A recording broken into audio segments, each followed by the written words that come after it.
We will call the meeting to order. Renata, roll call, please. Ettinger.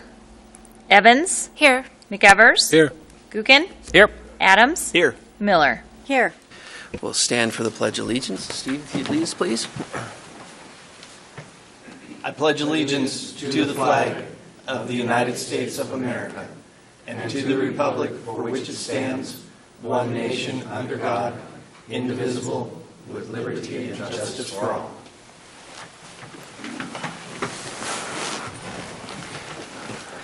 Okay, I would like to say hello to our good friend and Councilman Ron Ettinger. I take it that he is watching on television tonight, and I hope that Ron hurries back, because I have to tell you, Ron, that Kiki's kind of invading your space over there a little bit. So you're going to have a talk with her when you come back. So, Ron, hurry back. So, moving on, amendments to the agenda. Mr. Mayor, I would like to move the public hearing items I-1 and I-2 to before the other business item H. So we'll be hearing the public hearings immediately after the administrator's report. Second. We have a motion and a second. Any discussion on that? All those in favor? Aye. Okay. Okay, we're at the public comment period. Anyone wishing to give public comment would have 3 minutes to give public comment. You know what? I see that Pastor Hoyt is here now, and we did go by the invocation stage. So, David, would you come up? Could you come up and give the invocation? Well, just 1 minute, sir, and we will rise for the invocation. Have David give our invocation. Sorry, Mr. Mayor. Apologize for being late, but thank you for the opportunity, and I appreciate getting to serve our city this way. So, join with me in prayer. Father, we thank you for, Lord, this great city that we get to live in, and Lord, the great people that oversee it and lead us in this great town which we call home. And Lord, just pray that you would give them great wisdom tonight as they discuss the different matters at hand, and Lord, that you would direct things for them. Lord, there would be great peace for them tonight, and that you would help them come to great conclusions, and Lord, just that there be a sense that there's unity, and as we do the things that make this place such a great place to live. And so, God, thank you for these men and women who serve faithfully and tirelessly. And Lord, ask that you would encourage and strengthen them, and give this night just a great night. Let it be productive in every way. In Jesus' name, amen. Amen. Thank you, Pastor Hoyt. Okay, now 3 minutes of public comment. If you'd like to come up and state your name, you have 3 minutes. My name is Mike Nadeau, N-A-D-E-A-U. Evening, Council, evening, Mayor. I'm here because I have a problem on Mullen Street. I live on Mullen and 20th, and the traffic on Mullen has doubled every year for the last 5 years, and the bike path is packed with people walking dogs, grandpa and grandma on bicycles, triathletes working out, and we're going to have an accident. And I got the little kids on the bike path who don't stay in the white lane very well.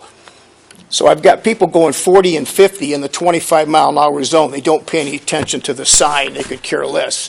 I had a black Camaro on Sunday doing a 0 to 100 run from the edge of the golf course to Lakeshore Drive in front of my house. And I'm worried about the little guys. I've had 2 incidents recently where the little kids cut right straight across the street in front of traffic, and there isn't any law enforcement. The officers show up at 10 and 2. There is no traffic on Mullen at 10 and 2. And I have an open invitation to anybody to sit on my porch and have coffee. I invited the mayor. I haven't seen him yet. I invited the mayor to show up, but sit there and have a cup of coffee and watch the traffic if you think I'm kidding. And the triathletes are trying now, and these guys are time obsessed. So they're going the speed limit on bicycles. They're going 25. I have a new phenomenon this year with Pelotons on the road. A Peloton is a group of bikers that ride together. They draft off each other. So there's 5 or 10 of them, and they're going probably 25 or close to 30. So it's really just a big mess, and somebody needs to do something about it. My recommendations are I would probably stop parking on the north side of the street because the triathlon guys are going east, and when they come back, they're going down the north side of the street. So I put a bike path on both sides. Frankly, I'd put a speed camera up and start giving some tickets out because it's not going to stop otherwise. Any questions? Thank you. And I'll have to say, after our conversations, I live in that neighborhood. I'm sorry, my hearing is really bad, sir. After you and I had our conversation, I live in that neighborhood, and I've been through there several times and observed it. I don't question what you're saying, that there is some issues there. I didn't observe it at the times that I was there. Maybe I wasn't there at the peak times. But I did take your phone call seriously, and I have been down there several times. Okay, I'll tell you who I talked to. I talked to Longo twice, Sandy Bloom 3 times, city engineer Dobler. I talked to the police department. I talked to John Kelly, sergeant. I talked to Maureen Dolan from the press. She was much more interested in stories of lost cats and pregnant inmates than she was about bicycles and somebody getting hurt. And I had a police officer actually tell me nobody's going to do anything until somebody gets hurt or killed. That's unsat. So you guys are my last stop. I'm done. Steve? Mike, I wanted to ask you, I'm a liaison to the Pedestrian Bicycle Committee, and one of the ideas that has surfaced is making Young Avenue a bicycle boulevard. And I don't know, What avenue, sir? a Young Avenue. So now that the Centennial Trail comes out. That's a bad idea. Out of McEwen Park. So I wanted to get your input on that. That's So- a bad idea. The guys that are working out, it's real nice to have the money from the triathlon, but these guys don't want to be stopped or slowed down. And if you're on your bike and you want to go 25 and you have to stop at all the cross streets because nobody stops their cars at the cross streets, by the way, you wouldn't take it. You'd still be on Mullen Street. Well, And I understand they want to divert the bike path through the park. Well, now you got all the kids in the park and the guys going 25 on that doesn't work either. So you guys got to figure that out. Well, the whole idea behind the boulevard, and I'm neutral on it, is that it would be a full through. So there would be stop signs all the way along. So that's just something that's being kicked around. So Well, I'm an I just avid wanted your- bicyclist, and I've been your riding opinion on probably that. going on 40 years now, maybe even longer than that. And I think Mullen Street's a great street for the bike path, to be honest with you. Okay. If we can just clean it up and straighten it out. Maybe some radar traps once in a while, but nothing's going to happen until somebody gets tickets. All right. When the Thanks. money comes out of your wallet, then you pay attention. Any other questions? Yes, thank you, Mr. By the Mayor. way, Dan was nice enough to stop over to my house and have coffee with me because I talked to him on the phone. So we spent about an hour together watching the traffic and just general conversation. Thanks, Dan. You're welcome, Mike. And Steve, did you want to say something? I just said I wasn't invited, so I love coffee. You so were invited. Anytime. Good cup of Joe, by the way. Thank you. Yeah, Mike, when you and I discussed this, we discussed that there's other streets in the city that have this same issue with cars moving too fast. And, I hear it's a perception, that really everything's within the right percentiles and so on. But we do have in the city, because we're growing, which is a good thing, we have residential streets where people go too fast. Mullen is a great example because it's straight. You get on Mullen and right around 15th Street, and it's a straight shot out. And that's why people go on it, because oftentimes you can make better time on Mullen than you can on Sherman. And we have 7th Street, same issue. People go too fast on 7th Street. There's Walnut, there's Pennsylvania, there's Honeysuckle. And I've sat with the engineer and talked with him about what can we do. Can we have a traffic calming policy?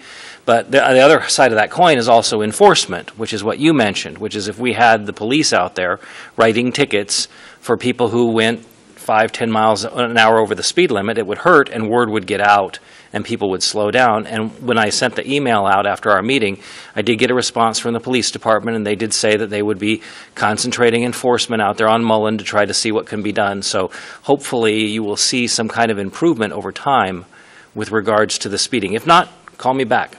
I'll have more coffee and we'll talk about it. I took your advice. I did drive down 7th Street. You're right.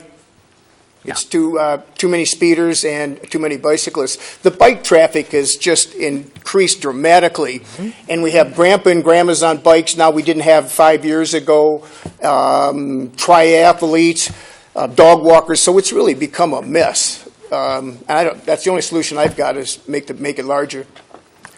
But you were right about 7th Street. Thank you very much. Thank you. Anyone else wishing to give public comment? Okay. Okay, we will move on to the consent calendar. Mr. Mayor, I'd like to move for acceptance of the consent calendar, including a whole bunch of new beer and wine licenses. And let's see. Lease agreement between Coeur d'Alene North Homeowners Association for city-owned for those famous Isles of Troy. We're finally getting rid of those. Leasing. Leasing them, that's what I meant. Thanks. Lease city-owned parking lots to the Chamber of Commerce to help them with their 4th of July thing. Approval of a lease agreement with Fat Beam LLC for fiber to our new police substation, and approval of the lease agreement on East Lake LLC for rental of the new police substation. We have a motion. Do we Second have a that. Second. We have a motion and a second. Discussion. Okay, no discussion. See, roll call. Gookin, Yes. Miller, Yes. Evans, Yes. Adams, Yes. McEvers. Yes. Okay, motion carried. Announcements. Anyone from council have an announcement? Steve? Oh, ladies first. Amy? I have an announcement from the Arts Commission. We're looking for nominations for the Mayor's Arts Awards, which will be held in October. So on our city website, you'll be able to locate a form for nominations of any of the artists in our community for the Mayor's Arts Awards. Thank you. Steve? Mr. Mayor, thank you. Just wanted to announce that I will be out of town this coming Monday, so that will make us one short of a quorum for the General Services Committee meeting. So there will be no general services this coming Monday. All those items will be moved to the Public Works calendar. And also, Mr. Mayor, I've had a couple of inquiries regarding the completion date of McEwen Park. I was wondering if yourself or staff had an ETA on when the park is going to be done.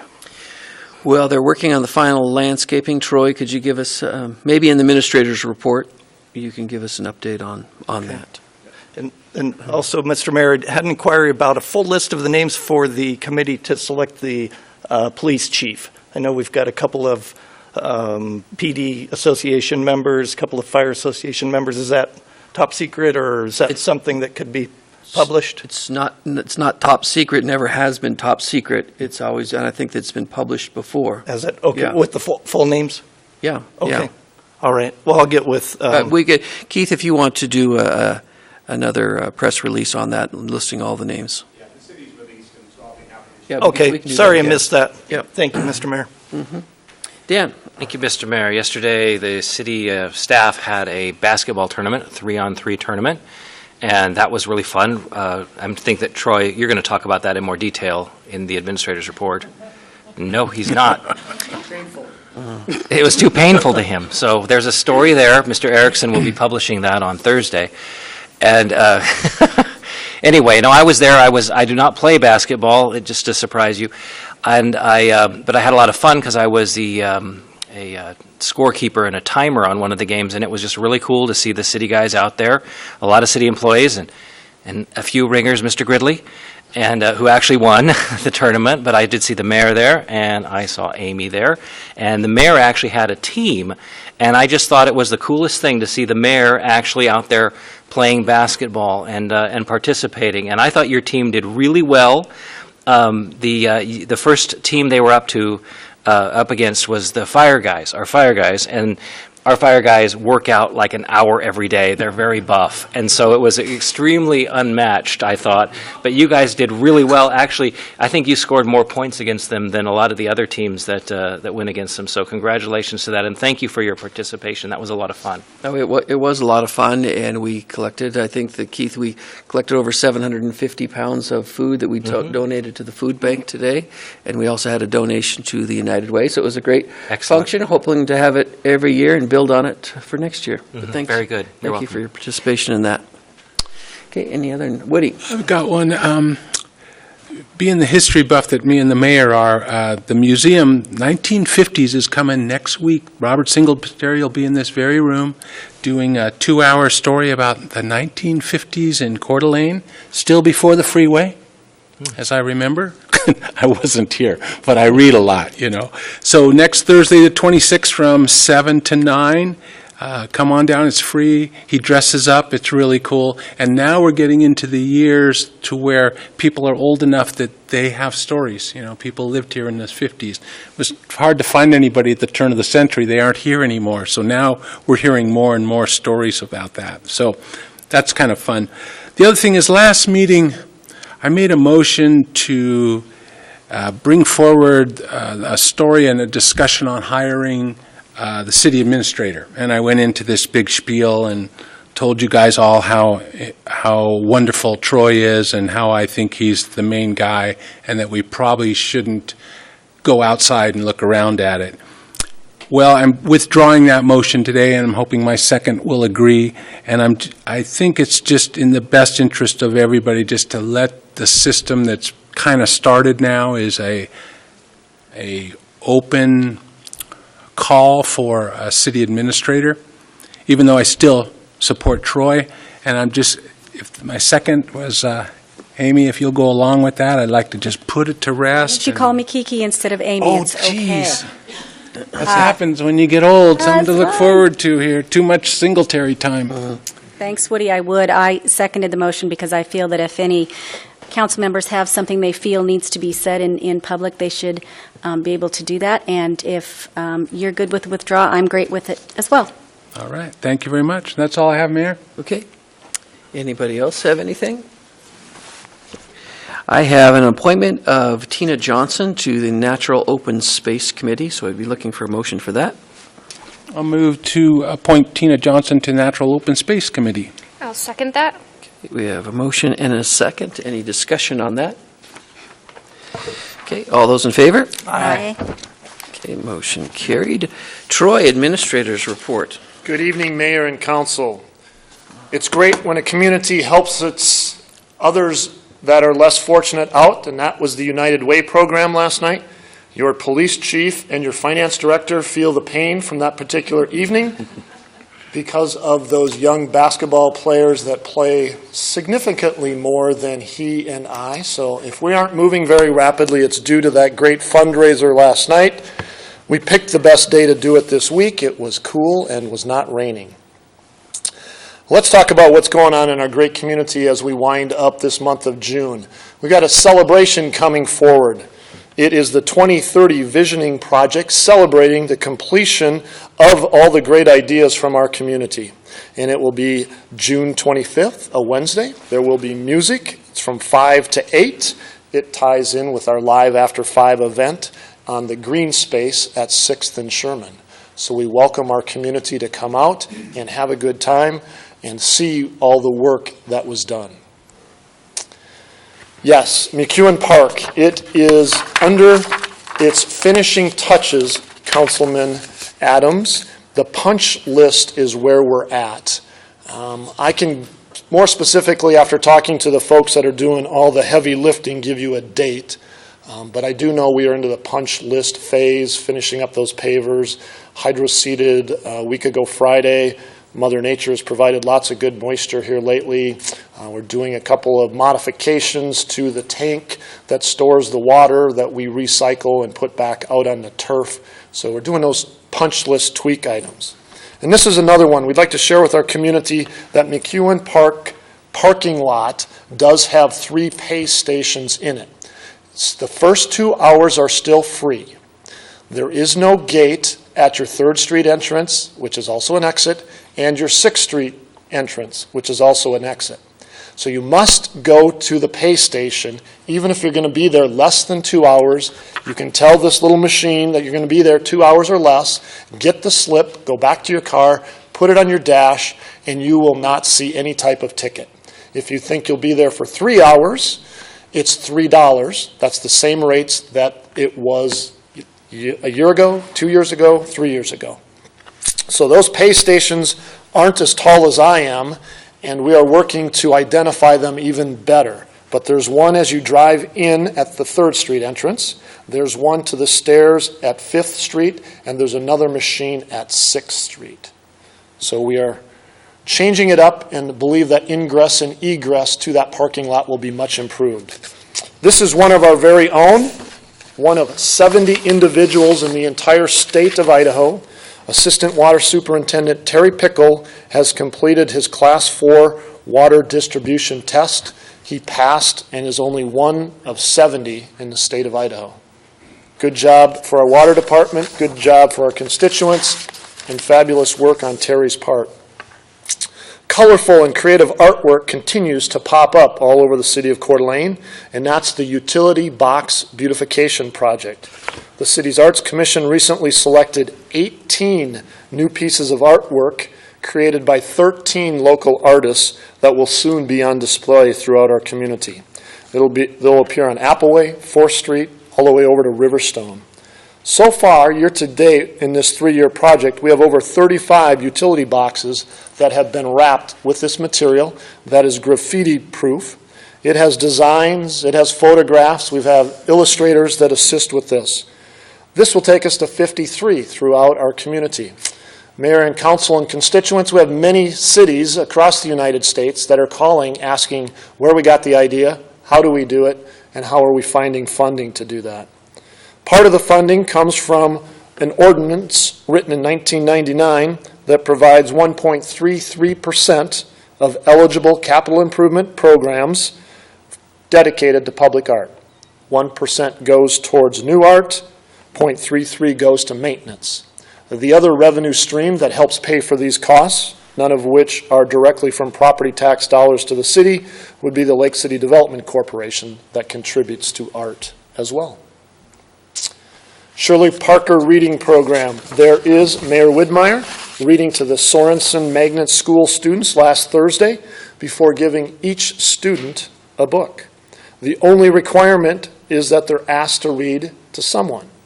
NIC, North Idaho College Wrestling Program, has distributed more than 13,000 books to elementary students through this wonderful program named after Shirley Parker.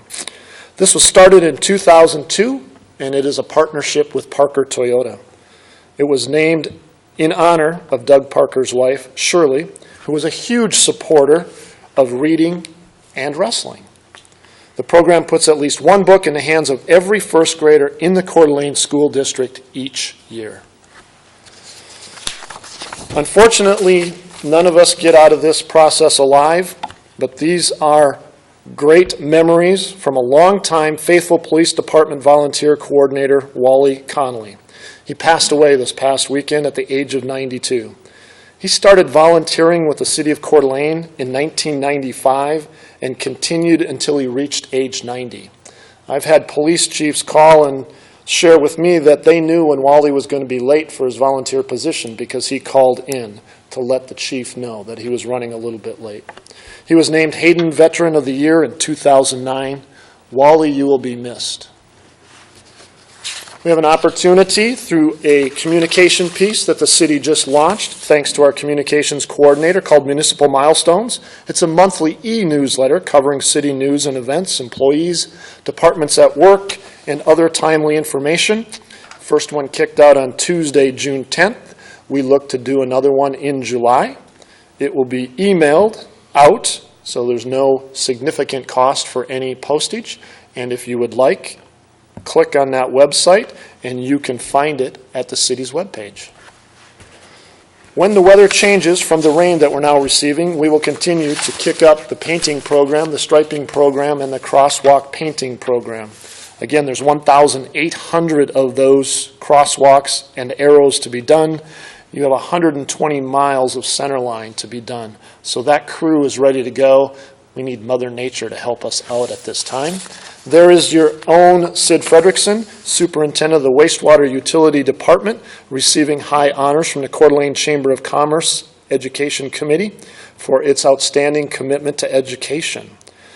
Sid accepted this at the last event, and he continues to educate youth at the wastewater treatment plant on the cutting-edge technology that takes place there.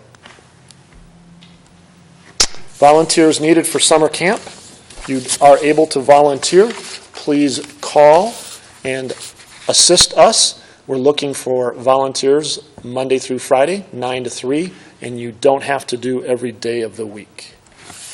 And as we wind down, we appreciate the communication from constituents to let us know how we can improve our community. We have a 24-hour, 7-day-a-week line, 769-2220, extension 503. Please leave us a message. We will get back to you, and we will do our best to improve in those areas that we can. Thank you, Mayor and Council. I'd entertain any questions you might have. Any questions for Troy? Don't see. Thank you very much, Troy. Okay, we will move ahead with the public hearings. This is a legislative hearing, and we have a sign-up sheet in the back. If anyone wishes to speak during this legislative hearing, just sign up on the sheet and we'll bring it forward. The first one is a Community Development Block Grant Plan Year 2013 Consolidated Annual Performance and Evaluation Report, CAPER. It's easier that way.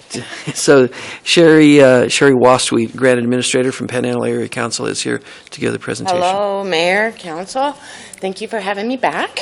As you know, these public hearings are required for the entitlement program, and we have to have at least 3 a year. And this is the end of the program year consolidated report that is done.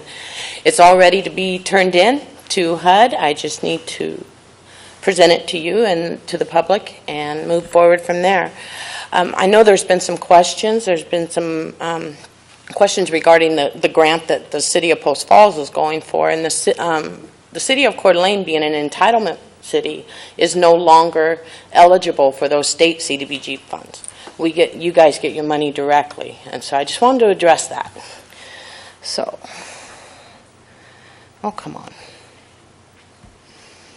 There we go. As I've already said, this is the Consolidated Annual Performance and Evaluation Report, CAPER. It's much easier to say that. As you know, this program must meet, it's basically 3-layered. The first items we must meet in order for a project to be eligible is it has to meet the national objective, benefit low to moderate income, aid the prevention of slum and blight, and to meet an urgent need. Next, the next level for determining eligibility is, first of all, of course, the national objective, and then it has to be an eligible activity. And I brought this along with me. This is all the matrix codes that we have to go along with in order to determine whether a project is eligible. There's the matrix code, and then there's the national objective code. If there is an N in there, that means no, or not eligible. So this just kind of gives you a general idea of how difficult it is to find a project that is eligible for this program. After it meets the eligibility test, then we're at the last level, which it needs to be something that's met with the city's annual action plan or their 5-year consolidated plan. We always consider capacity of staffing, size of the community, the amount of the allocation.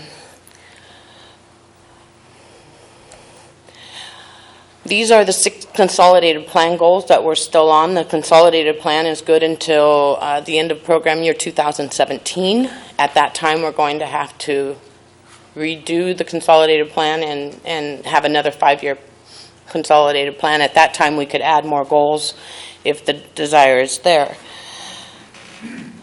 Goal number 1 is hopefully to bring more housing for low to moderate income, for sale housing.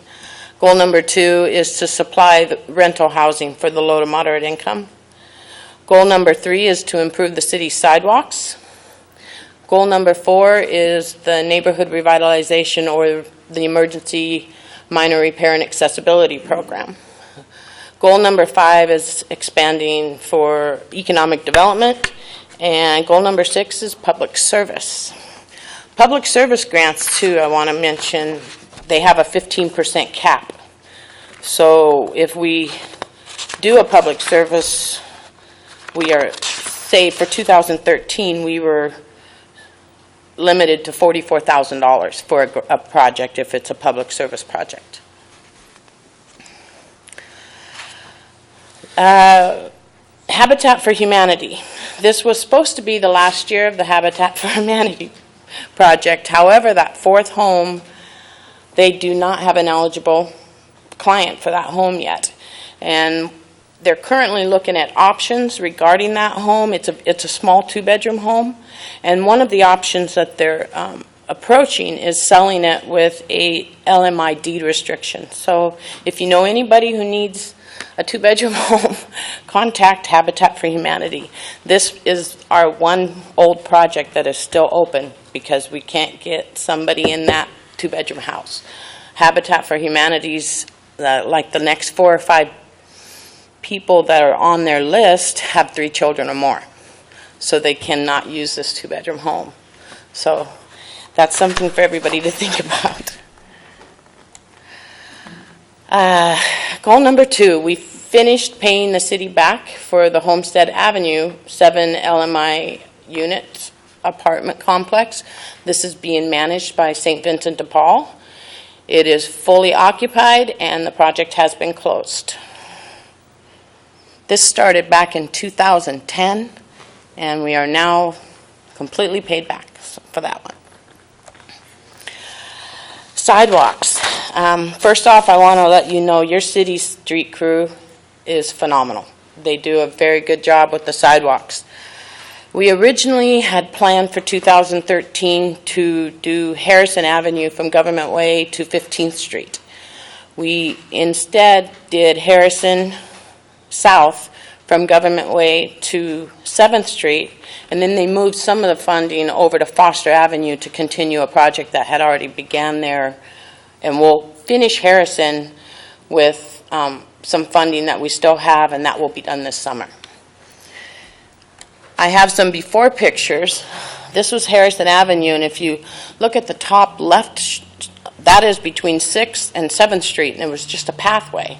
There was no sidewalk there at that time. You can see there were no curb cuts. There was the top right picture is at a business, and the cables for that power pole had yanked the sidewalk up. And now this is what they look like. The top left picture is your great street crew putting in the sidewalk, and then they had just poured it in the center picture, and the far upper right is the finished product. As you see, it has the ADA accessible ramp and now has a sidewalk instead of that dirt pathway. The lower left is where those cables were. They fixed that and got the sidewalk all perfect there. And then there's another ADA accessible ramp where there was not one before. And then these are some before pictures of Foster Avenue. And as you can see, it was one of your older sidewalks and had some serious issues. And this is now. We have ADA curb cuts on all of the, there's ingresses and egresses to every street. Most of these pictures were taken on 1st and 2nd.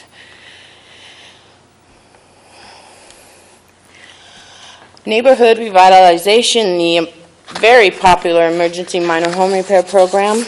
We expended $58,495 this year for emergency minor home repair. Now, keep in mind, we're always carrying over from the previous year. So $19,000 of that is actually program year 2012 funding.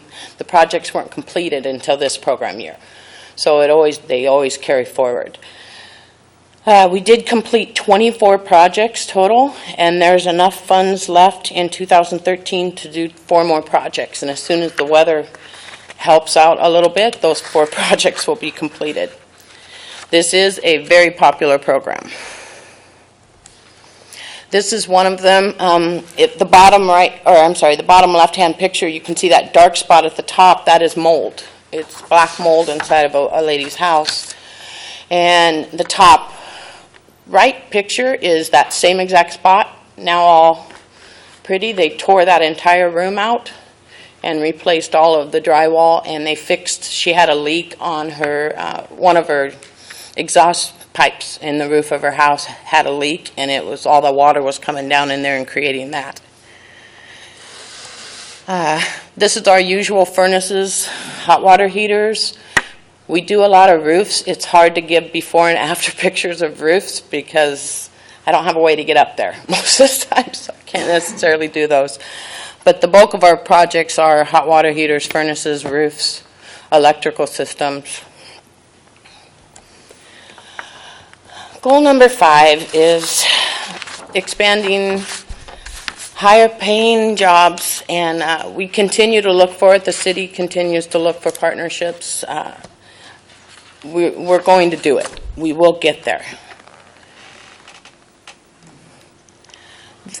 Public service activities offer public service programs to assist and assistance to service organizations. There's a 15, like I said, there's a 15% cap, and we did do 2 community grants this last year. One to St. Vincent de Paul for $36,000, and then one to Trinity Group Homes for $30,000. This is the budget. We ended up with $297,298 for the total allocation. 16.3% of that was administration to both Panhandle Area Council and the city. 36% was to pay off the homestead project. 22.2% for those 2 community grants that I just mentioned. 8.4% to sidewalks, and 17.1% to the neighborhood revitalization program. We have not received any public comments. We advertised back on the 2nd of June and have not received any public comments to date. And tonight, what I need from the City Council is, first of all, we'll accept any further public hearing or public comments, and then I need the council and the mayor to approve the CAPER so that it may be submitted to HUD. It needs to be submitted by June 30th. Thank you, Sherry. Council, any questions for Sherry? Woody? Just a couple. Sherry, so this habitat thing kind of freaks me out that they can't find anybody. Would it make any sense to put an extra bedroom on that house so that you have people waiting? Or it doesn't work that way? Sorry to catch you off guard like that. Sure. At this point, Woody, the house is already built. Yeah. And they divided the lot into 4 smaller lots. So I think they've maximized the density of that property already. It would probably take a substantial change to add to it at this point. Doesn't it seem odd, though, that they can't find somebody qualified for a They 2-bedroom? had somebody qualified for it, and they dropped out of the program. And like Eula she's been trying. And all the people that are on the list have more children than they can allow to occupy one room. So that's lies the problem. So I think I might downsize. Squeeze into a little place. The home repair, you did about $58,000. That seems to be, you mentioned, very popular. It is very It's popular. touching a lot of people, and it's all kinds of different things. Is there a chance down the road we look at that? Is there more to put in that? Do you see that as ongoing? I would love to see that program grow a little bit more every year. I've already got 16 applications for 2014 funding sitting on my desk as we speak. I'm almost out of funds already, and I haven't even started any projects. But as for what's allocated so far, I'm almost out of funding already. And I get a lot of phone calls from folks outside of the city limits, and I can't help them, and it's heartbreaking. I love doing this program because I like helping these people, and I get phone calls every day. Is it time yet? Is it time yet? Well, we haven't received our award letter, so I can't get them started yet. But it is pretty much expended already for this year, and any little bit could help. So let me ask you this, as we go forward next year with the homestead kind of flushing out, that's $106,000. Even if we don't get any more money, can we reallocate, spread it differently? For this year, we went with the Community Opportunities Grants, and so and we kind of set that up for the next 2 years per the annual action plan. And so after that, maybe we could, and the way we always, MRAP's always our fallback. If we don't award the whole $120,000 to the Community Opportunities Grants, we'll move whatever's left into the emergency minor home repair. That's what we've always done. Is if there's, it's just like last year with the substantial amendment, after we awarded the 2 grants, there were some funds left, and we moved that to MRAP. Okay. Which was my other question about the opportunity grant. Is to create jobs? How does that money, what would that money do? How, is it advertising or? I'm trying to picture how it. Community Opportunities Grants goes to organizations that help low to moderate income. So like last year, it was St. Vincent de Paul and Trinity Group Homes. And so it's, those funds are set up for those grants, for those agencies that don't get a lot of funding outside of what we can help them with. So it doesn't create jobs, though? No. Community Opportunity Grants aren't those actually fall under goal number 6. Oh, okay. I guess I was thinking number 5. No. Sorry. Goal number 6. Okay. Thank you. Any other questions? Dan? Mr. Mayor, I just had an administrative question. So you said that your administrative percentage was 16.3. That there's a set amount by the feds that we can only spend on administration, correct? 20% is our I was going to say, max. it looks like you're under that this time. Yes. And when you're under that, the money goes back into the programs then? Yes, it does. Excellent. Thank you. Yes. Any other questions for Sherry? Okay, thank you. Okay, thank you. Now we will open up the public comment portion. If there's anyone wishing to give public comment on this issue, now is the time. Do not see anyone wishing to make public comment, so we will close the public comment portion, and we will move on to see if we have a motion. Mr. Mayor, I would like to move for approval of Annual Consolidated Performance and Evaluation Report, the CAPER, for the use of the Community Development Block Grant, CDBG, for Plan Year 2013. Second. We have a motion and we have a second. Any further discussion on this? I just wanted to make a note that I see Jim Hammond here in the office, in the room, and wanted to congratulate you on your appointment. And Cynthia, thank you for being here to support Sherry in this report. So I just wanted to make note and appreciate you being here. Okay. Any other further discussion? Okay. Seeing no discussion, we will go to the vote. All those in favor? Aye. Any opposed? Motion carried. We will move on to our next legislative hearing, Resolution Number 14025, proposed new fees for processing boundary line adjustments, $500, Mill River Lift Station assessment, $450 per equivalent residential unit, adoption of the 2014 Idaho Fire Service Organization Rate Book, and firefighter equipment room equipment fee, $9,000 per required room. Staff report by Mr. Troy Tymason. Thank you, Mayor and Council. I'm going to call on my colleagues in the very near future that have expertise in the 2 areas after we talk about the boundary line adjustment. As is recorded in a staff report by Mr. Dobler, the city engineer, this is a new fee. And any time that a fee is increased by 5% or more or is new, we have a public hearing. Thus, the reason we are in front of you. This fee is for a brand new service called the boundary line adjustment, and this was implemented recently with your subdivision ordinance. So this is a new fee that came forward. A fee is based on the amount of staff time that it takes in order to deliver this particular service. It's a fee for service. The fee we've calculated to come in at $500. That aligns very similar to what a short plat is. The amount of work is similar, thus the basis for the fee. It's $500. As Mr. Dobler referenced in his staff report, he anticipates that we do on any given year 4 to 6 of these. So I would ask that our wastewater department, whether it be Mr. Becker or Mr. Fredrickson, come forward to address the next fee.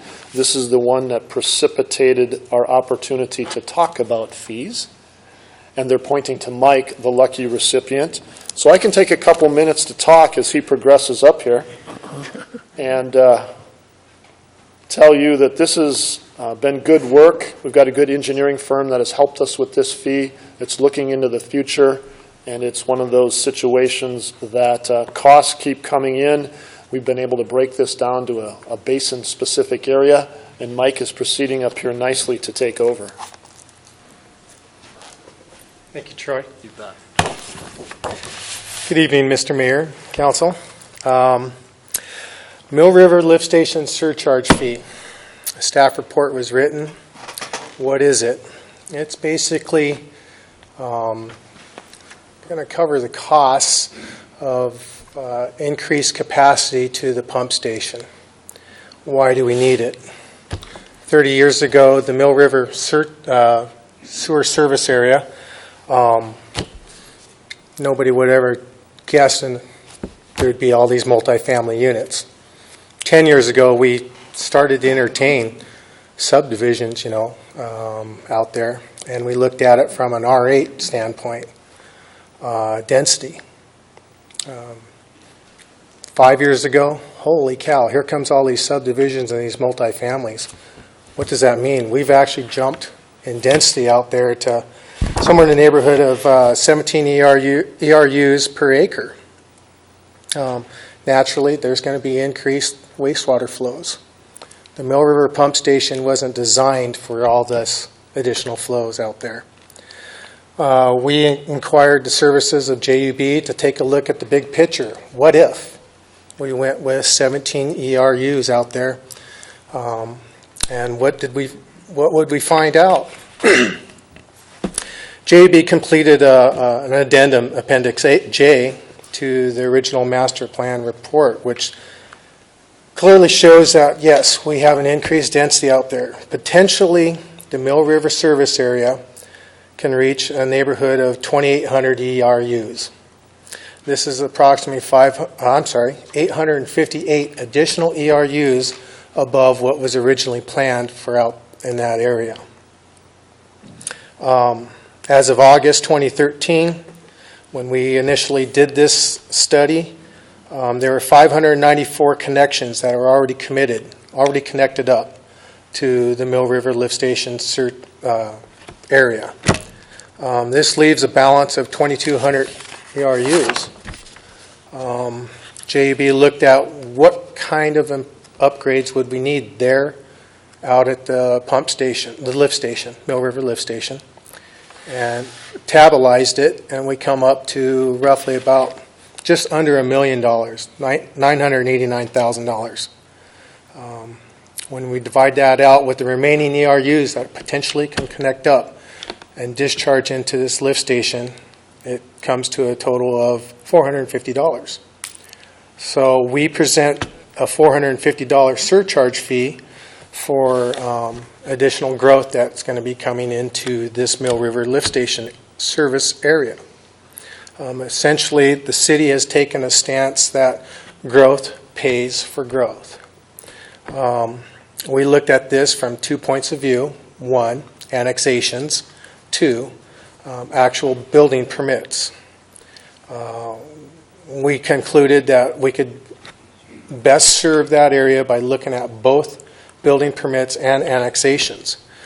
This means areas that are currently within the city as well as areas not within the city. We already have a mechanism in place that we can collect this additional surcharge fee.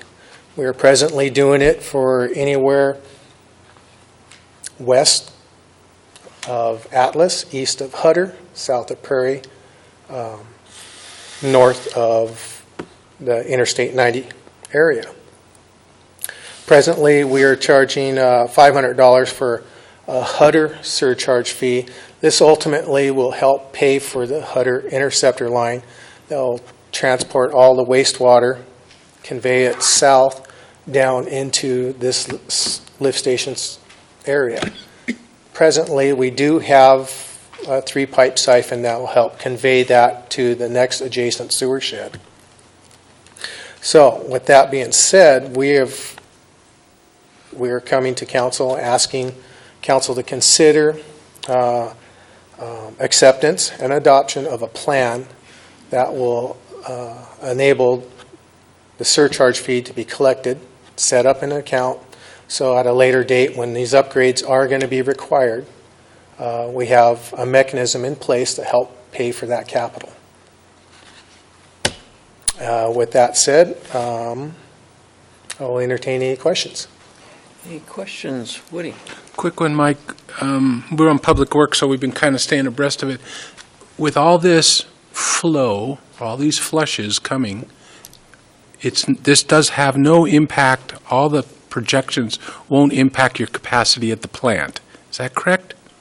That's correct. We're making provisions as we progress with the plant's development to increase capacity at the treatment plant. Thanks. Any other questions? Kiki? Mike, my question, and from Public Works notes, I went back and by my original question, I had a note to myself that said there is no crystal ball. So I'm guessing that my question goes back to, under the performance analysis portion, these fees are going to be used to construct all the new storage base and the new pumps and all of these things.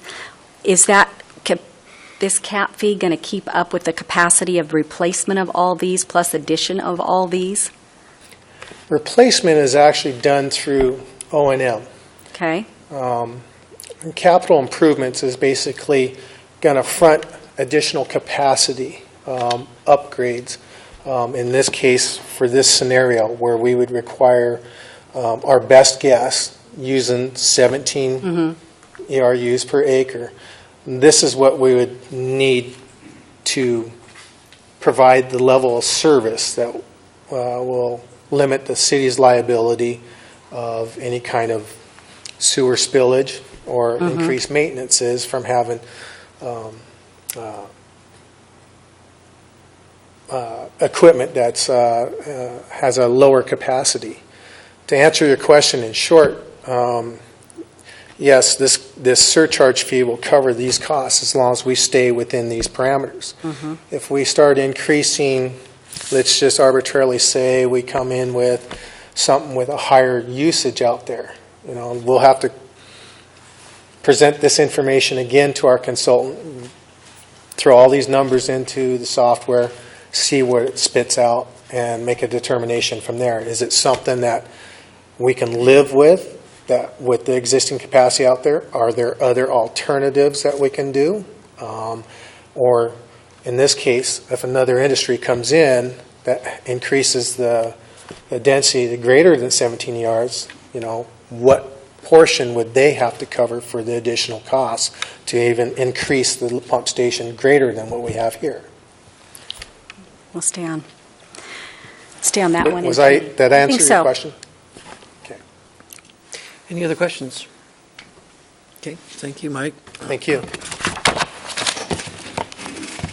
And the third part to this public hearing, I would entertain the opportunity to bring Fire Chief Gabriel forward. We will blend this information with other data that's in your packet that we had proposed and will be presenting under other business.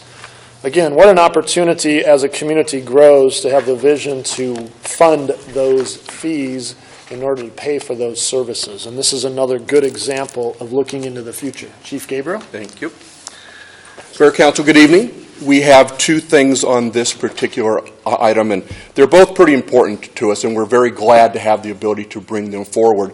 One of them we've been working on literally since what I call pre-recession, and that would be the firefighter equipment rooms. What we did pre-recession was our legal staff, Warren Wilson, helped us draft an ordinance that on anything 10 stories or above, we would put every 5 stories a 4x4, 4-foot by 4-foot room that we could put a cache of equipment in. We thought that was very important because at that time there were a great deal of high-rise buildings that were on the drawing board, and we can see and we know that that's going to come around again. And we didn't include the equipment at that time. And the reason we didn't was because the economy crashed. We thought, okay, what's our priorities? And we kind of let it sit. Well, now that the economy is turning around, we see the building coming back, and this is the perfect time to come to council and ask for the ability to have the developers pay for this cache of equipment that our firefighters can have in those rooms. And a high-rise fire would be the most daunting task that we would face. And it takes 40 to 50 people to start the process of a high-rise fire. We go with 14 to 16.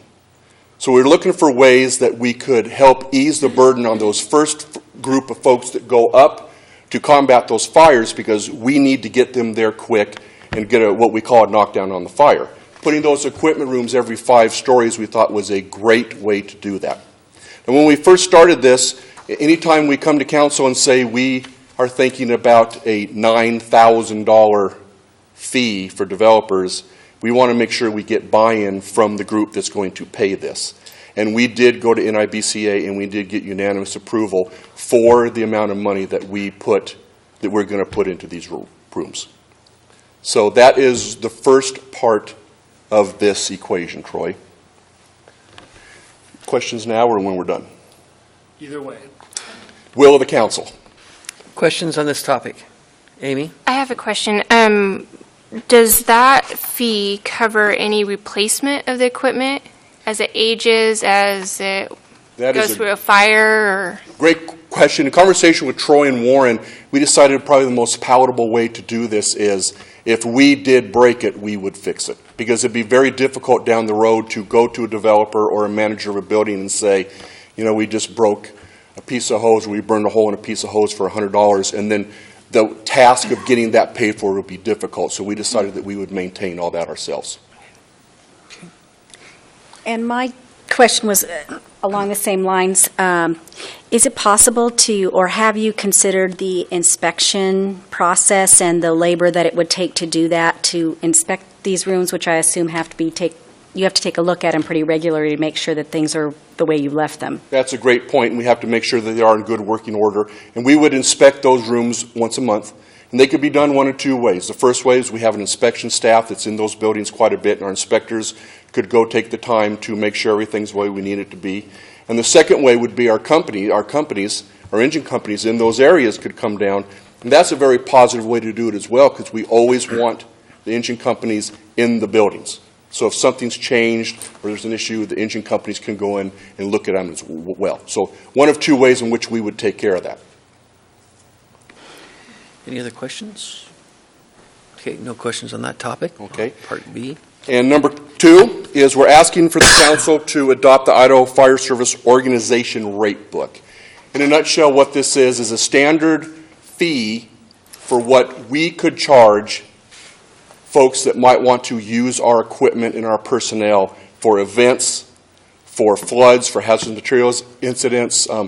Councilman Adams and I have had discussion about our ability to recoup fees through the insurance company. One of the things the insurance lobby were very concerned about is we did not have a standard fee throughout the state. This satisfies their requirements and their desires. So, for instance, the Diamond Cup, we have the ability to charge Kootenai Fire, our mutual aid company that we are working under for the Diamond Cup. We will use this rate to charge them. So we now have something, as opposed to our best guess, we now have something that's in concrete that this is what we would use for a fee schedule. Any question for Kenny? Chief, does this that rate book apply to Forest Service work and IDL? It does. And that's the Idaho Fire Chiefs, Bureau of Homeland Security, and IDL are the ones that sit down and look at this. So if we go out for a fire like we do often, then this is what we will be reimbursed as well. Okay. But those are separate contracts you do as you go, right? Don't we do an IDL every year? Every year we will come back again and do an IDL rental agreement with council. But this is the amount that they will charge. And we just thought it's prudent to use the same for everything. All right. Thanks. Any other questions for Kenny? Thank you. Troy, anything further on that? That is our information for us to go forward for a hearing on those fees. Okay. Thank you. I will open the public speaking portion of this. Is there anyone wishing to testify on this topic? Okay. Seeing none, we will close the public comment portion. Mr. Mayor, I would like to make a motion to pass the resolution 14025, proposed new fees for processing boundary line adjustments, Mill River Lift Station assessments, adoption of the 2014 Idaho Fire Service Organization Rate Book, and firefighter equipment room fee. We have a motion. Do we have a second? Second. We have a motion and a second. Any further discussion? Okay, seeing no discussion, Renata, roll call, please. Adams, Yes. McEvers, Yes. Coogan, Yes. Miller, Yes? Evans. Yes. Okay, motion carried. We will go back now to other business. We have resolution number 14-024, adoption of the CDA Vision 2030 Community Vision Statement, Strategies, and Implementation Plan. Looks like we are having Dr. Charles Buck give us a presentation on that. Good evening, Mr. Mayor, Council. Thanks so much for the chance to come back and talk to you about the Vision 2030 project again. You'll recall this is a one-year project, and we came before you just about a year ago to get the project kicked off. Over the last couple of months, we have been deeply involved with the data compilation phase of the project, where we have been working on compiling the data and the input from thousands of our fellow citizens in the community, from our scientific survey, a series of workshops and focus groups, etc. As I used to tell my research students, collecting data is a difficult part, but the trick of this is to make it useful for someone else by writing it up and making it meaningful.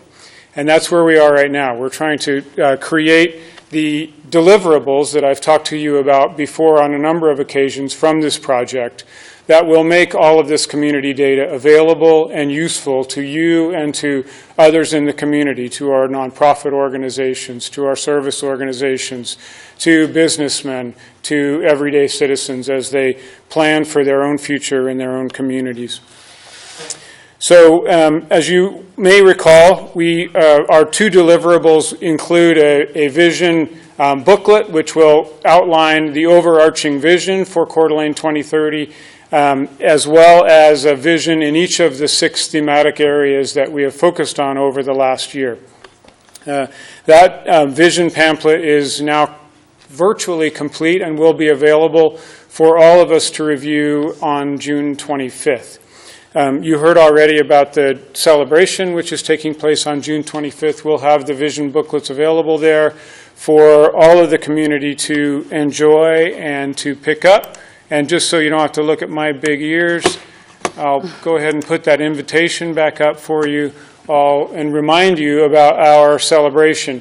So I'm excited about getting the data together and these deliverables. Our CFO for the project, and that's not Chief Financial Officer, it's our Chief Fun Officer, City Attorney Gridley, is particularly excited about the celebration. And I am too. This is really going to be a lot of fun. We're teaming up with the Live After 5. There's going to be great music. There's going to be giveaways. We're going to have cupcakes for everybody. So we really want to encourage the community to come out and celebrate this plan, which is the community's plan. We're tremendously excited about rolling this out and making it available to everyone. We want to, of course, thank all of our sponsors, including the city, LCDC, and many businesses and organizations that have contributed to the project, and we'll do that at this celebration. But this is really about and for the community and celebrating their input and effort to create this vision for the future.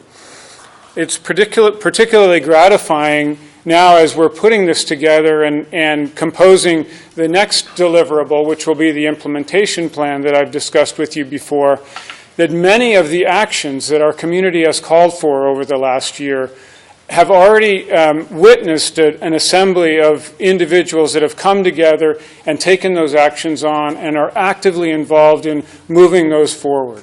There's a number of examples of this, and you might say, well, why did we need a vision plan or a vision if these things are already going on? And actually, we think about that just in the opposite way.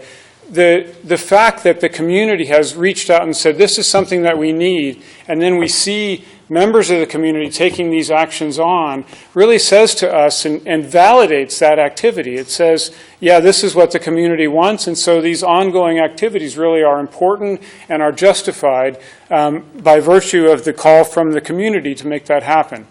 A good example of this is the Let's Move program for cities, towns, and counties in Idaho.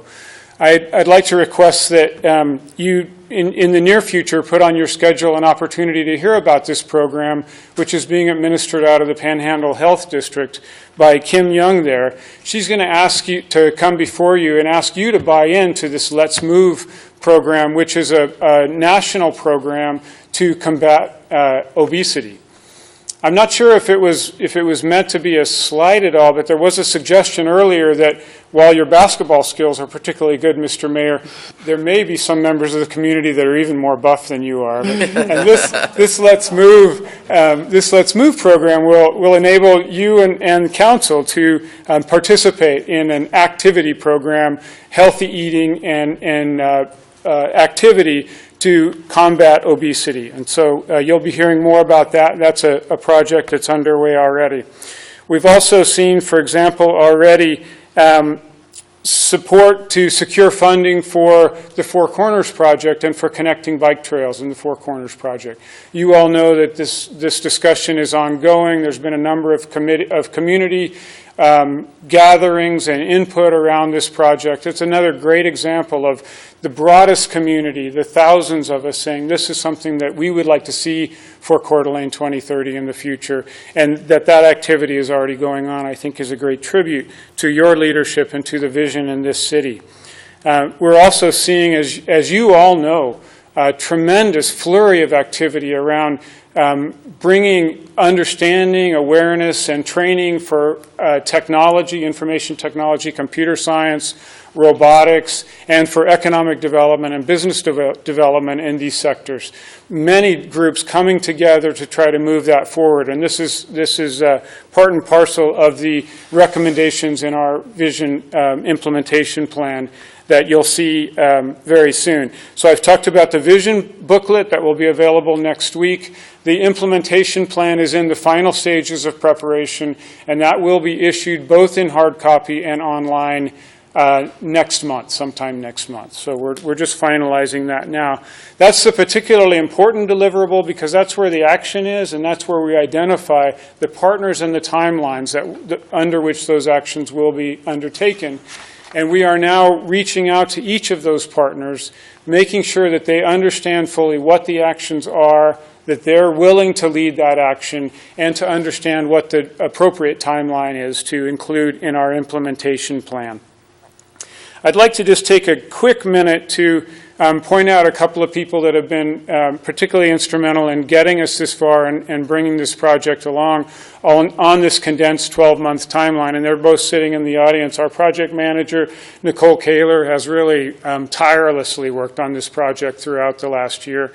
And I also want to point out Chet Getty, who's here with us tonight and worked on our vision plan and the implementation plan and has volunteered dozens of hours to help us bring this data together and make it useful and meaningful for the community. So thank you both.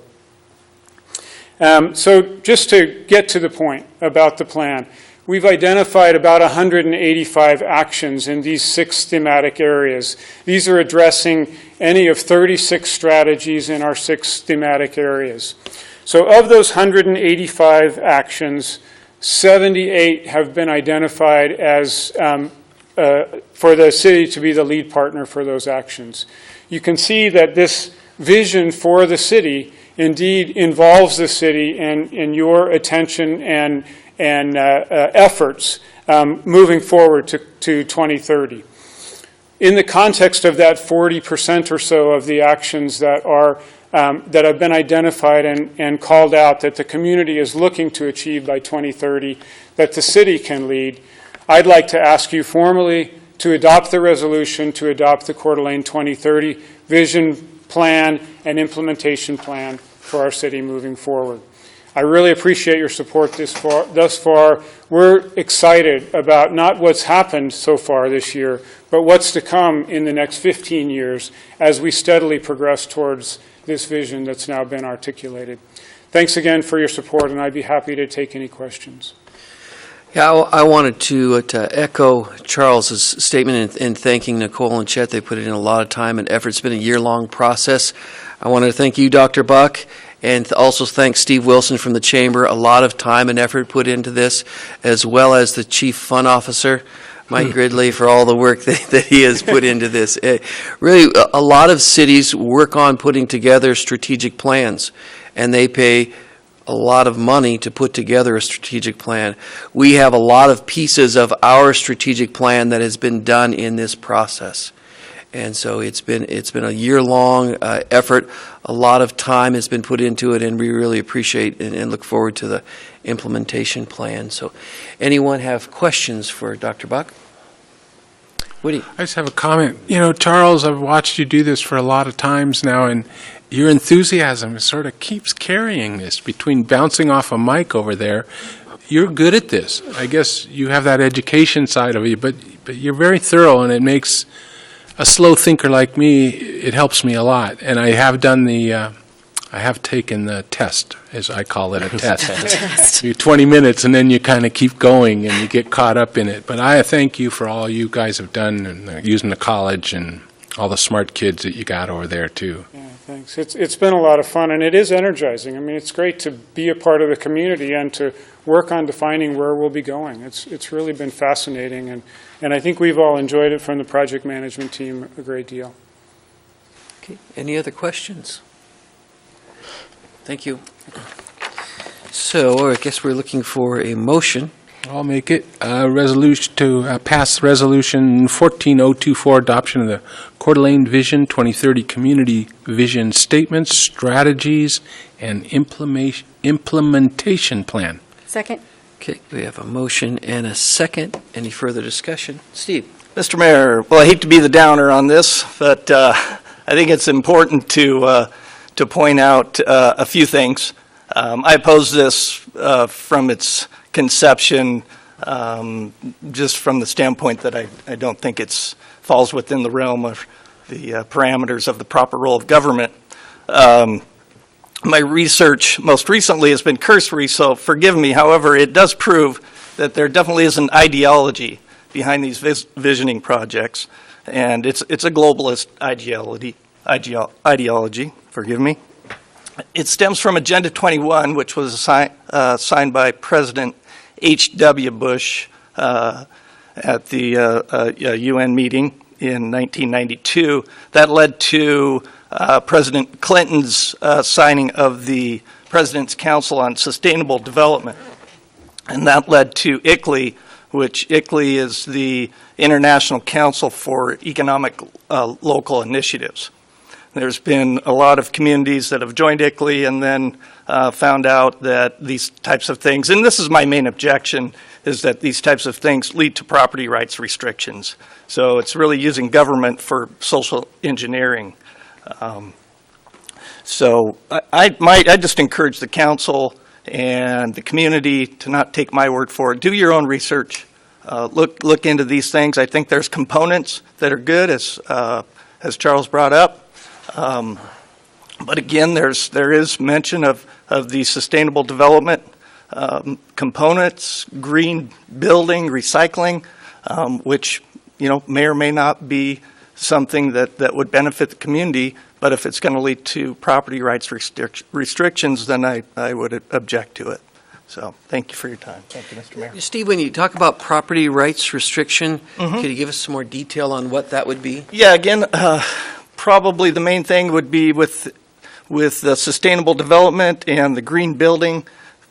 The best example would be if somebody is forced to, and I know, Kiki, you were subject to this with your sprinkler system when you built your new house. So things like that, where people are forced to use certain types of building materials or forced to, put in, additional type of irrigation, things like that. Forced community involvement where people are going to be forced to recycle, things like that.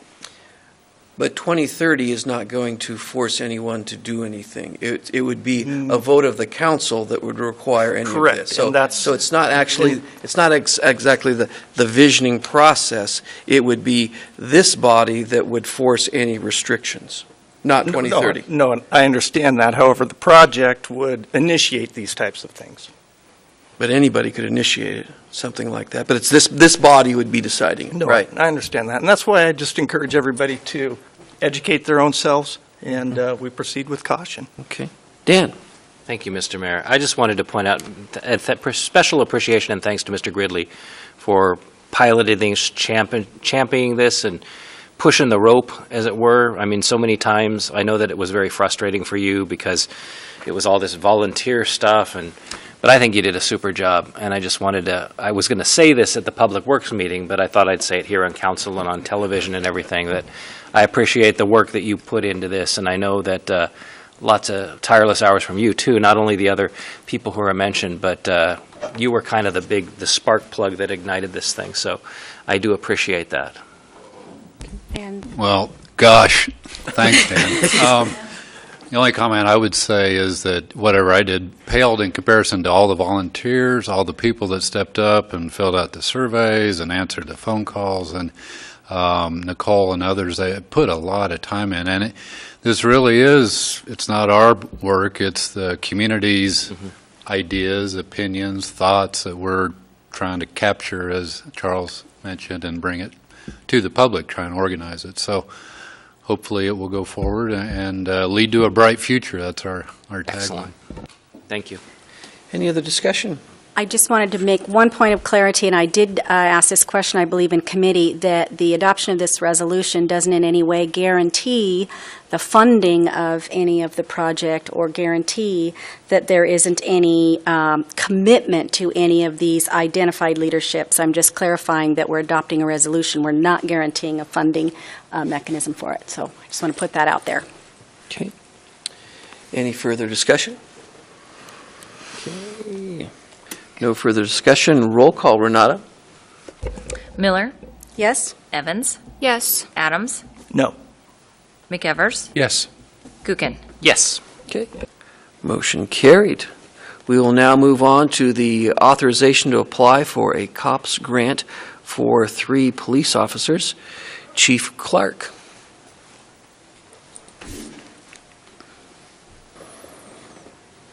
Mayor and Council, thank you. I'm seeking authority to apply for a federal community policing officers grant, also known as a COPS grant. And essentially it is to hire 3 additional officers. As you know, we have done our strategic planning. We've identified the need for additional officers. And in fact, last year we tried to get a COPS grant. We tried to get 2 officers and we were unsuccessful. So that's obviously put us behind. Anyway, so we're looking at trying to apply again for a COPS grant this year. This year's COPS grant is specific to a program. You have to have a program in order to apply for this grant. And the program we've identified is a community policing officer grant. And with these community policing officers, essentially what they would do is be assigned, these 3 officers would be assigned 2 districts.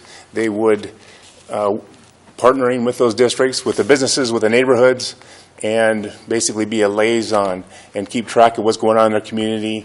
They'd hold community events. They'd also basically keep track as much as possible with what's going on in those particular areas. This would also coincide well with our new police station, which will be in the south part of town and a big part of this community officer program if we do get it. The specifics of the grant is that it's a 4-year program. And for the first 3 years, they'll do a 75% match of the officer's salary up to $125,000 each over that 3 years. And then the 4th year, they expect you to pay the 100%.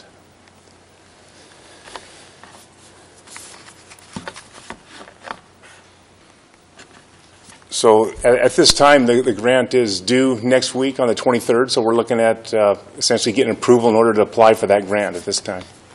Okay. Questions for Chief Clark? Dan. Thank you, Mr. Mayor. Chief, you said districts. Is that kind of the same thing as a beat? Currently, the city is divided into 4 districts, okay. And so we would look at putting them in those 3, well, at least 3 districts with 3 officers. We'd redefine the districts for those 3 officers. Essentially, we look at 81, which is downtown area, 82 is east part of Sherman, and then 83 and 84 on the north of Appleway, essentially. So we would identify where that 3rd one would be, but we'd like to have 1 in 81, 1 in 82, and then 1 covering in the north part of town as well. Okay, and so they can only operate in those districts, or that's where their primary focus is? That's their primary focus. They can also help us with police calls for service at times as well, because they will still be full-time officers, and they'll be out on the street at various times, and they will be helping us with those other aspects where we need help, which is police services, calls for service. You mentioned, so 75% of the funding for the 3 officers comes from the feds for the first 3 years. 75% or 125,000, whichever's less, for the first 3 years. So it's 120. Fourth year is 100% on us. 120 total, not per officer. 125 per officer. Really? Wow. Over 3 years. Okay. And then on the 4th year? 375 is what we're looking at to get out of this program. 375,000 from the federal grant, and then we would make up the rest of those, the cost of those salary. And then in the 4th year, is it 100% on us or them? Us. Okay. Thank you. Woody? Chief, we've done this before. Yes, we did We've last done year, COP unsuccessfully, grants. but we tried.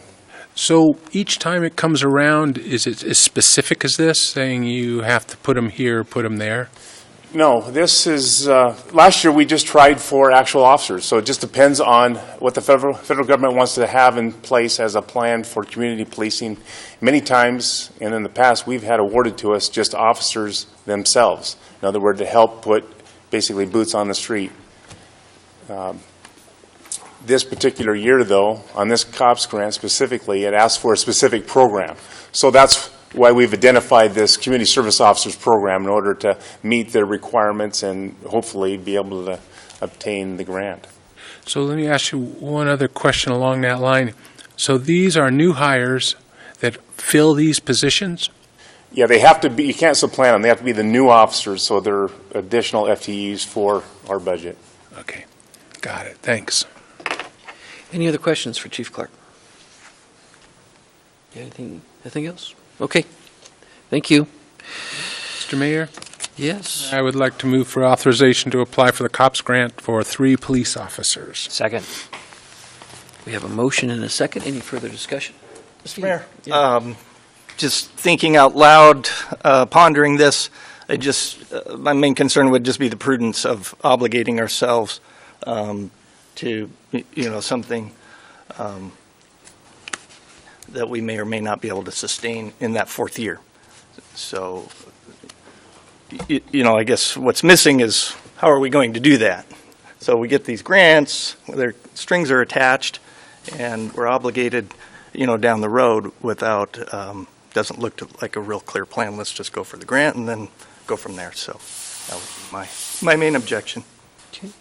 Mayor, if I may inject, we have done this program successfully, and that question has come up. So the Director of Finance has looked into this and come up with a plan. We know that with the number of officers that we have, that we will have retirements that occur over the years. So the attrition factor that will occur should we get these 3 officers will more than take care of any burden that we would place on council for future indebtedness to keep these. So in other words, we know we will retire at least 3 officers in the next 3 years. Unfortunately, we may have officers that transition away. Unfortunately, we may have new hires that don't make it. Those variables we have a track record of so that we know that we're not going to overburden our council with this type of program. We've done this in the past. That's why Director of Finance is very comfortable with this program. It would be in your financial plan that you'll be looking at coming forward, and it's a great way to bring on officers without obligating us to a dollar amount that we can't afford in year 4. Okay. Dan. Thank you, Mr. Mayor. I was really happy for a moment, and now, Mr. Tymason, I'm sad. So I thought we were getting more officers, because this is my priority. I know I've discussed this with the mayor many times, that we need more police officers out there enforcing our rules. We're currently low, according to the FBI data required for a city this size. We still need more officers. So we're actually not increasing, if I understand you correctly, we're not increasing the number of patrolmen that we have now, or officers. I guess we could use these guys for, no, there have to be patrol. So we're not increasing patrolmen. Is this a wash then? I'm ineffective in communicating. I apologize. This is an increase in officers. Good. The financial plan would suggest to you that in year 4, as the councilman has questioned, whether or not we could afford it. Are we burdening our council? We know that we will have attrition over the period of this grant. Every time we have attrition, we have an opportunity on whether or not to rehire. So that's the economics behind this. I'm still in the dark because I still think that means that we're trading 3 officers coming in for 3 officers coming out. You get that right as council every time we do a budget. So if we don't have the cash flow in year 3 or year 4 of this, our biggest cost are people.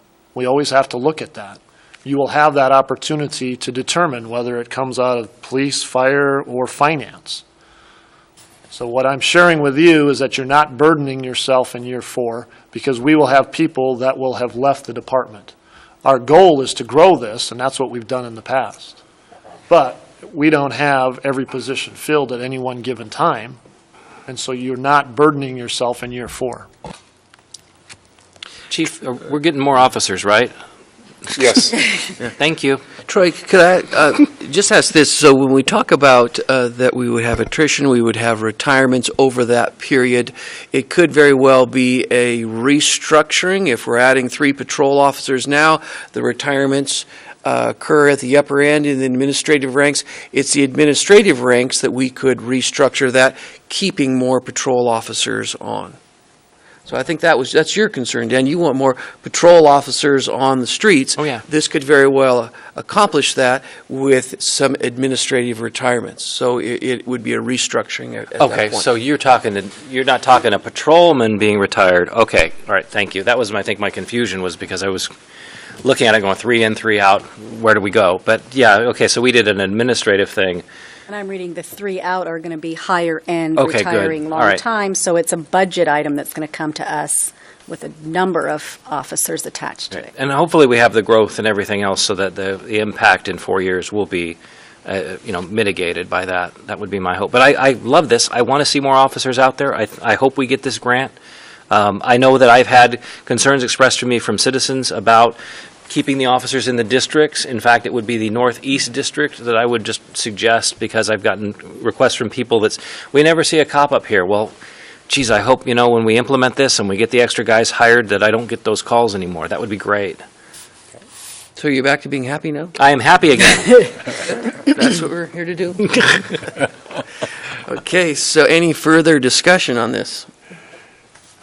Thank you, Ron. So we have a motion and we have a second. No further discussion. All those in favor? Aye. Any opposed? No. Okay, motion carried. We will go on now to CB 14-1011, which I believe that Chief Gabriel has already talked about, but do you have any further comments on that? Okay. So do we have any questions for Chief Gabriel? No cause for him to walk up to the podium. Okay. Mr. Mayor, I'd like to move for amending Municipal Code Section 15.06.050 to require developers of large buildings to equip firefighter equipment rooms with firefighter equipment for use in emergency, and that is CB 14-1011. Second. Okay, so we have a motion and a second. Any further discussion? Dan. Thank you, Mr. Mayor. I just wanted to add, I know that when I first got hired to be on council, I talked to the chief and asked him this question about these equipment rooms. And he's told me that in the 2 towers we have, he says, oh yeah, we have equipment rooms, they're empty.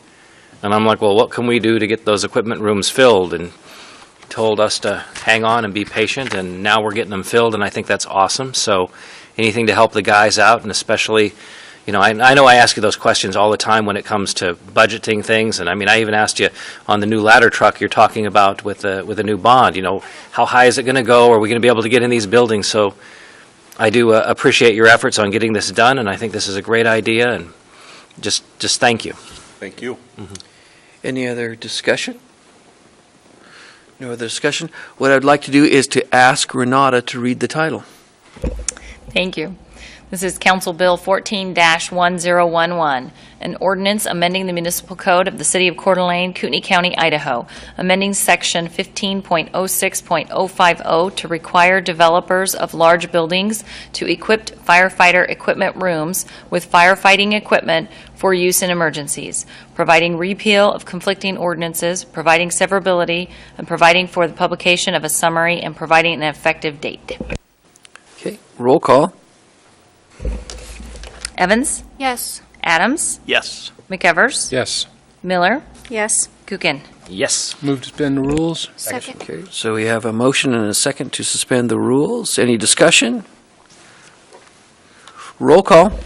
Evans? Yes. Adams? Yes. McEvers? Yes. Miller? Yes. Kukin? Yes. Motion carried. Move to adjourn, Second. Mr. Mayor? We have a motion and a second to adjourn. All those in favor?